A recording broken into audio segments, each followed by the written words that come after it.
que percebeu, de repente, que a interpretação que Schrödinger deu às suas ondas poderia não estar certa. O que é onda não é matéria. O que é onda é probabilidade. E isso, na verdade, levanta um dos grandes quebra-cabeças e pontos contraintuitivos da mecânica quântica, que é que você não pode predizer, se você tem um certo elétron, o que ele vai fazer. Não há jeito de saber o que ele vai fazer. Partículas. Não há como saber o que a partícula vai fazer. Mas a onda nos diz o que ela pode fazer, nos diz as coisas que ela pode fazer e ser. No átomo, uma onda tem todas as qualidades possíveis de uma partícula. E a partícula tem muitas qualidades definidas e atributos. Sua posição, velocidade ou momentum, sua massa, sua rotação. Mas se você observá-la, medi-la, aí a onda e todos os seus atributos desmoronam e temos uma partícula. Não é mais probabilidade, ela existe. Os físicos chamam isso de colapso da função de onda.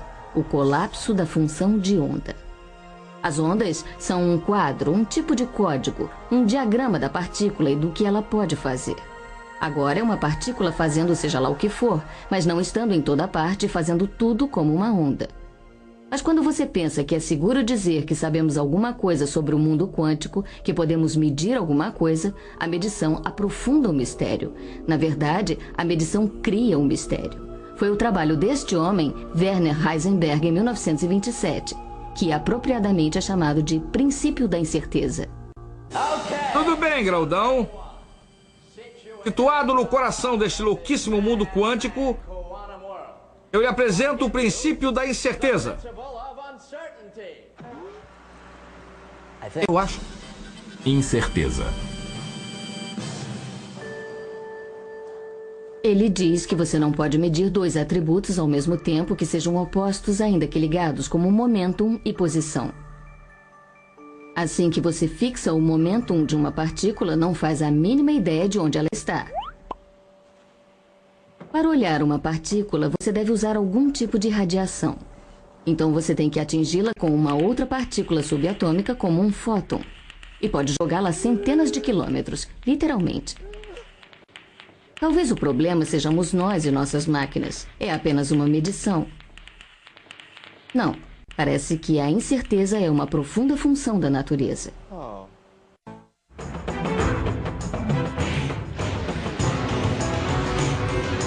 Tudo sobre incerteza, parte 2. Não estamos separados da natureza. Nós e todos os nossos trabalhos fazemos parte de sua certeza e de sua incerteza. A medida e o que é medido estão emaranhados, perdidos um no outro.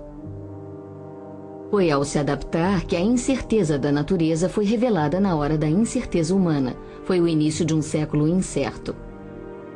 E, ironicamente, foi a luz do intelecto que furou a velha ordem.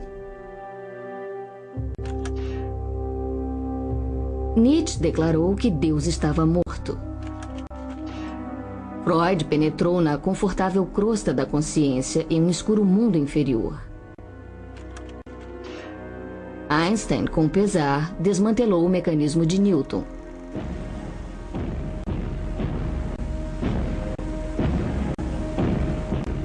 Duas guerras mundiais foram quebrando as classes, o poder, a velha ordem. E neste vazio de incertezas vieram os tiranos, a certeza e os bárbaros. Mao, Stalin, Hitler.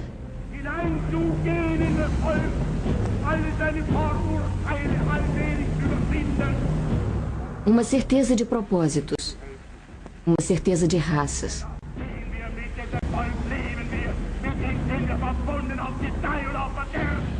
Uma certeza sedutora para os jovens. Uma certeza de bandeiras, de números. E uma terrível certeza de que poderia estar certo.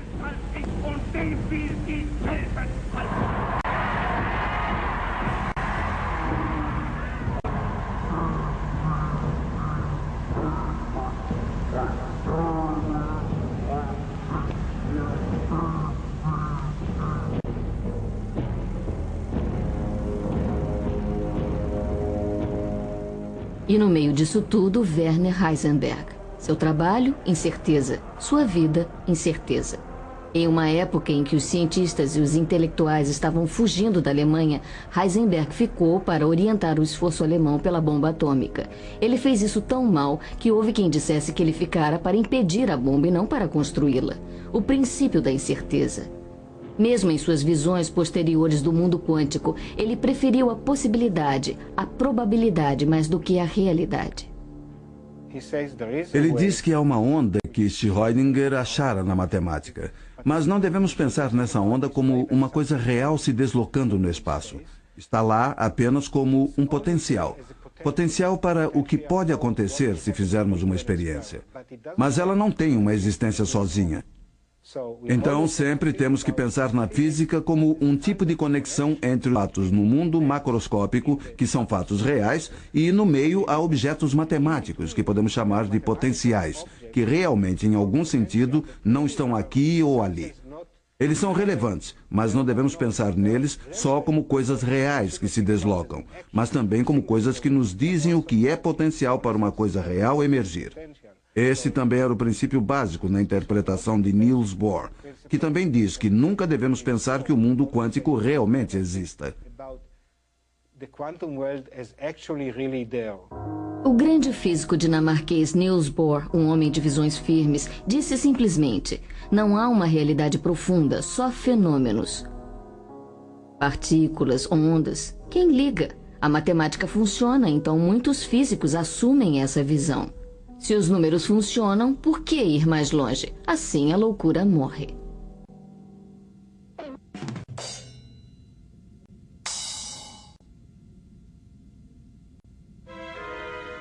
Se você quer uma onda, é uma onda. Se quer uma partícula, é uma partícula. O que der resultado. Não é real, não é importante, diz Bohr. Mas o importante é o que você mede, porque aí se torna real. As ondas se tornam partículas. A medição se torna tão importante quanto o que é medido. Isso, na verdade, cria a realidade. Já que decidimos quando fazer a medição, nós derrubamos a função de onda e fixamos a partícula. Nós criamos a realidade? O melhor exemplo da nossa criação da realidade é a famosa experiência de raciocínio chamada de gato de Schrödinger. Você lembra de Schrödinger? Esta é uma caixa completamente lacrada. Se pudéssemos ver dentro dela, veríamos uma fonte radioativa. A decadência randômica de um átomo. A fonte tem 50% de chance de acionar um martelo para esmagar um frasco de ácido prússico, matando, portanto, o gato. Um observador tem que abrir a caixa para derrubar a função de onda em um dos dois estados possíveis. Lembre-se, antes da medição na mecânica quântica, há as duas probabilidades. O gato está morto ou o gato está vivo. Até que um observador olhe na caixa, o estado do gato é apenas uma onda. Ele está tanto morto quanto vivo. Newton, muito bem. Boa, Newton, boa. Boa.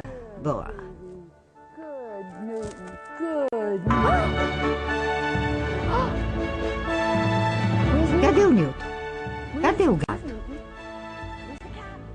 A propósito, você precisa de um segundo observador para derrubar a primeira função de onda, e de um terceiro para a segunda, e um quarto para a terceira, e etc, etc.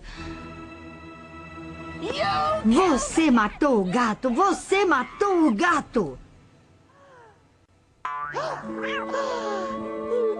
Você não matou o gato.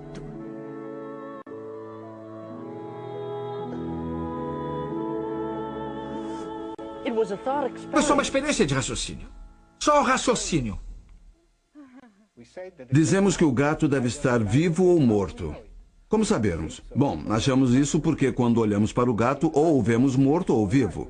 Nunca vemos as duas possibilidades. Temos uma possibilidade de que, na verdade, vimos o gato morto. Temos outra possibilidade de que vimos o gato vivo. No clássico modo de pensar, só uma dessas possibilidades